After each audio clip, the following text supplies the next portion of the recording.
Job లేక ఇబ్బంది పడుతున్నారా? అయితే మెడికల్ కోడింగ్ మీకు మంచి ఆప్షన్. వెంటనే కాల్ చేసి కోర్సులో జాయిన్ అవ్వండి.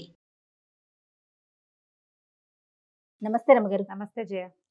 రమ్మగారు, మనకి ఆంజనేయ స్వామి అనగానే సింధూరం గుర్తొస్తుంది. ఓన్లీ ఆయనకే ప్రత్యేకం. మనం ఆ కలర్ ఇంకెక్కడా చూడం. ఆంజనేయ స్వామికి సింధూరానికి ఉన్న సంబంధం ఏంటండి? కరెక్ట్గా నాకు మీ శారీ కలర్ ఇంచుమించుగా అదే అనిపిస్తుంది. సింధూరపు రంగు. ఈ గంధ సింధూరాన్ని స్వామికి, ఆంజనేయ స్వామికి సమర్పిస్తారు. చాలా ప్రత్యేకమైన సేవ. ఆయన దేవాలయాల్లో అది ఇస్తారు, అది పెట్టుకుంటాం, అది వదలదు. అవును, దేవాలయంలో ఓ పక్కన అద్దం పెడతారు, అద్దం దగ్గర అంతా అవే మరకలు కనపడుతుంటాయి, వేలు నుంచి వదిలిపెట్టదు. నూనె వేసి రంగరిస్తారు, నువ్వుల నూనెతో రంగరిస్తారు. దీనికి పురాతన కాలం అంటే మనకు తెలిసి మన తాతల నాటి నుంచి కూడా ఆంజనేయ స్వామికి సింధూరానికి ఏమైనా సంబంధం ఉంది. ముందు కాలంలో ఏం చేసేవారో తెలియజేయ. అసలు ద్వాపర యుగంలో ఆంజనేయ స్వామికి ఏదైనా పూజ చేశారు అనే పాయింట్లు కూడా మనం వినం. మహాభారతమే కదా మనకి ద్వాపర యుగంలో ప్రమాణం. మహాభారతంలో కానీ భాగవతంలో కానీ ఆంజనేయ స్వామిని పూజించిన ప్రస్తావన రాదు. ఒకే ఒకసారి ఎక్కడొస్తుంది, ఈయన సౌగంధికాపహరణం కోసం వెళ్తాడు భీముడు. అప్పుడు ఆయనకి ఆ గంధమాదన పర్వతం మీద ఈ ఆంజనేయ స్వామి కనిపిస్తారు. అప్పుడు ఈయన వీళ్ళిద్దరూ ప్రార్థిస్తే అప్పుడు ఆయన ఆంజనేయ స్వామి ఏమన్నాడు, ఆయన భీముడి ప్రార్థనను అనుసరించి వచ్చి మీ రథం మీద కేతనంగా ఉంటాను అని చెప్పాడు. అర్జునుడి రథానికి జెండాగా ఉన్నాడు. జెండాపై కపిరాజు పద్యాలే ఉన్నాయి. అవును, ఆ కపిరాజు యుద్ధంలోనే కాకుండా వీళ్ళు మన విరాట పర్వంలో అర్జునుడు బృహన్నల వేషం నుంచి అర్జునుడి రూపంలోకి వస్తాడు కదా, అప్పుడు వచ్చి బృహత్ కపి వచ్చి కూర్చున్నాడు రథం మీద అని చెప్తారు మహాభారతంలో. ఓహో, కపి వచ్చేసాడట. ఆంజనేయ స్వామి వచ్చి యుద్ధం అనగానే అర్జునుడి రథం మీద ఉండాలి, వచ్చి కూర్చున్నాడు అని చెప్తారు. అవి తప్ప ఆంజనేయ స్వామి సేవా కాలాలు మనం అసలు చూడం. కానీ మనకి కలియుగంలో మన ముందు తాత ముత్తాతల నాటి నుంచి ఆంజనేయ స్వామిని సేవించడం ఉంది. కాలక్రమంగా రకరకాల కథలు వెలుగులోకి వచ్చాయి. పరాశర సంహితలో ఒక ప్రత్యేకమైన కథనని చెప్తారు ఆంజనేయ స్వామి సింధూరము కాంబినేషన్ మీద. ఎందుకు వీళ్ళిద్దరికీ ఈ సంబంధం ఉంది అని. మన రావణ వధ అనంతరం పట్టాభిషేకం జరిగింది సీతారాములతో పాటు. ఆంజనేయ స్వామి కూడా వీళ్ళంతా వచ్చారు. ఓకే, ఆంజనేయ స్వామి, సుగ్రీవుడు, తార, అంగదుడు, రుమ వాళ్ళే కాకుండా మళ్ళీ విభీషణుడు, జాంబవంతుడు అంతా కూడా శ్రీరామ పట్టాభిషేకం చూడడానికి ఇక్కడికి అయోధ్యకి తరలి వచ్చారు. చాలా కాలం ఆంజనేయ స్వామి సీతారాముల సేవలోనే ఉన్నాడట.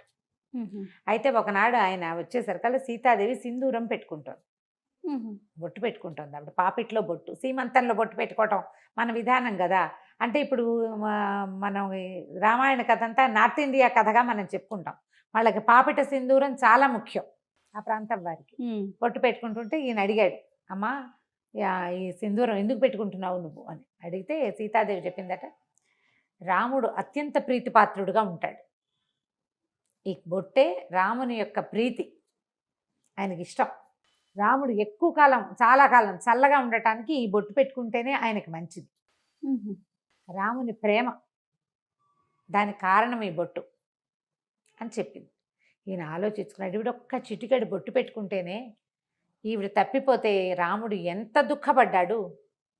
ధీరోదాత్తుడైన వాడు, మామూలు వాడు కాదు, మహావీరుడు. ప్రపంచంలో ఉన్న వీరులందరినీ తోసిరాజనగలిగిన వాడు. ఆమె లేకపోతే ఎంత దుఃఖపడ్డాడు. అంత ప్రీతి, చిటికెడు బొట్టుతోటి అంత ప్రీతి వచ్చింది, అంత ప్రేమ భార్య అంటే. అందుకని ఆ సింధూరాన్ని తను కూడా పెట్టుకోవాలనుకున్నట్ట ఆంజనేయ స్వామి. రాముని ప్రేమ దాన్ని గెలవటం, రాముడు ఎంతో కాలం చల్లగా ఉండటం కోసం రెండు చెప్పింది కదా. అవును, ఆయన ఎప్పటికీ గెలుపొందుతూనే ఉండాలి రాముడు అంటే, మనం కూడా పెట్టుకోవాలనుకున్నాడు. పెట్టుకోవాలనుకుని ఈయన ఏం చేశాడు, సరే అట్లా వెళ్ళి సింధూరాన్ని తెచ్చుకున్నాడు. ఈయనకి కపి కదా, ముఖమంతా వెంట్రుకలు ఉంటాయి. సీతాదేవి పెట్టుకున్నట్టుగానే పాపిటి పెట్టుకోవడానికి ప్రయత్నం చేశాడు, కుదరలా. ఇదంతా హెయిర్ ఉంటుంది, కుదరలేదు. సరే ఏమనుకున్నాడు, ఎట్లా రాలిపోతుంది ఇది, ఆవిడ పెట్టుకుంటే ఉందే, నేను పెట్టుకుంటే ఎందుకు లేదు, రాలకుండా ఉండాలంటే ఏం చేయాలని నువ్వుల నూనె కలిపాడట. అందులో కలిపిన తర్వాత ముఖం మీద పెట్టుకున్నాడు, నుదుటి మీద పెట్టుకున్నాక ఆయనకు అనిపించింది, ఒక్క చిటికెడు ధరిస్తేనే సీతాదేవి అంటే ఆయనకి పంచప్రాణాలు కదా, శరీరం అంతా ధరిస్తే రాముడికి ఇంకా ప్రీతిపాత్రుడిని అవుతాను నేను అనిపించింది. మొత్తం సింధూరాన్ని ఒళ్ళంతా అలదుకున్నాడు. ఆ స్వరూపంతో రాముడికి కనపడడానికి సభాస్థలికి వెళ్ళేసరికల్ అందరూ నవ్వారు చూసేవాళ్ళంతా. సభలో ఎంతమంది ఉన్నారు, అయోధ్యాపుర వాసులంతా ఉంటారు, ఇంకా సామంతులు వాళ్ళు వీళ్ళు చాలా మంది ఉన్నారు, ఈయన సంబంధించిన వాళ్ళు కూడా, ఆంజనేయుడికి సంబంధించిన జనం కూడా చాలా మంది ఉన్నారు. ఏమిటి వేషం హనుమ అని రాముల వారు అడిగితే అప్పుడు ఏం చెప్పాడంటే, చిటికేడు సింధూరం సీతాదేవి ధరిస్తేనే ఆమె నీకు అత్యంత ప్రీతిపాత్రాలైంది కదా, అందుకని నీ ప్రీతిని పొందడానికి నేను సింధూరం పట్టించుకున్నాను స్వామి అని చెప్పాడు. ఆ మాటకి చాలా సంతోషించాడట శ్రీరాముడు. ఎవరైతే ఆంజనేయుడికి సింధూరం పెడతాడో వాడు నాకు అత్యంత ప్రీతిపాత్రుడు. ఏ ఇంట్లో ఆంజనేయుడికి సింధూరాన్ని ఇస్తారో వాళ్ళ ఇంట్లో నేను ఉంటాను. రాముడు మనతోటి ఉంటే ఏమిటి తక్కువేమి మనకు, రాముడు ఒక్కడుండు వరకు అన్నారు త్యాగరాజు. ఆయన ఉంటే ఏమీ తక్కువ లేదు, అన్నీ ఉన్నట్టే, సర్వం ఉన్నట్టే, భగవంతుడు మనతోటి ఉండటం. దాంతో అప్పటి నుంచి ఆంజనేయ స్వామికి సింధూరం ఇవ్వటం ఒక పద్ధతిగా మారింది. ఆయనకి సింధూరం ఎక్కించడం అనేది ఒక సేవ ఉంటుంది. మంగళవారాలు కొన్ని దేవాలయాల్లో స్వామికి సింధూరం మొత్తం పట్టిస్తారు. ఏవైనా ఆర్థిక సమస్యల్లో ఉన్నవాళ్ళు ఒక తెలియని కారణాలతోటి ఇబ్బంది పడతారు. అంతా వ్యాపారం నడుస్తుంటుంది, ఏవో ఇబ్బందులు వస్తాయి, పిల్లలు పెళ్ళిళ్ళు కుదురుతాయి, ఏవో ప్రాబ్లమ్స్ వస్తాయి, అన్నీ బాగానే ఉంటుంది, ఏమిటో ఇబ్బంది, తెలియని కారణాలు ఉంటాయి వాటికి. అవి తీరటానికి సింధూరం ఎక్కించాలంటారు. అవి ఎక్కించడానికి ఏం చేస్తారంటే ఒట్టిగా పొడి సింధూరం కాకుండా దాంట్లో నువ్వుల నూనె కలుపుతారు. నూనె కలిపిన సింధూరం ఇంకా వదిలిపెట్టదు, అందుకే అది జిగురు. అవునవును, జిగురుగా ఉంటుంది కదా. అయితే ఈ గంధ సింధూరము, ఆ సింధూరపు దాన్ని తయారు చేసే రాళ్ల వల్ల ఈ నువ్వుల నూనె కలిపితే కొన్ని చోట్ల మోకాళ్ళ నొప్పులకి వాటికి వైద్యంగా కూడా నార్త్లో వాడతారట. దాన్ని ఎక్కువ కాలం వృద్ధాప్యం రాకుండా ఉంటుంది సింధూరం అలదుకుంటే అని చెప్తారు. కానీ శరీరం అంతా సింధూరం పట్టించుకొని మనం ఎక్కడ ఉంటాం, ఉండలేకపోతాం కదా. కనీసం సంవత్సరానికి ఒకసారైనా ఆంజనేయ స్వామికి ఈ సేవ జరిపిన వాళ్ళు అకాల మృత్యువు దరిచేరదు వాళ్ళని. ఏడాదికి ఒక్కసారి మనమే స్వయంగా అలంకరించగలిగితే మంచిది, అవకాశం ఉంటే. లేదా దేవాలయాల్లో ఈ సింధూరం ఎక్కించే సేవ కనుక చేయిస్తే ఇక మృత్యువు రాదని చెప్పం మనం. అకాల మృత్యు 50కి 30కి 40కి ఇంకా బాధ్యతలు ఉండగా అమ్మా నాన్న బతికుండగానే పిల్లలు మరణించడం, అలాంటివి 95 ఏళ్ళ అమ్మా నాన్నలు ఉంటే 70 కూడా రాని కుమారులు మరణించడం. 60లో కుమారులు, 90లో అమ్మా నాన్న, పెద్దవాళ్ళిద్దరు ముదివగ్గులు వాళ్ళు బతికి జీవించే ఉంటారు పాపం.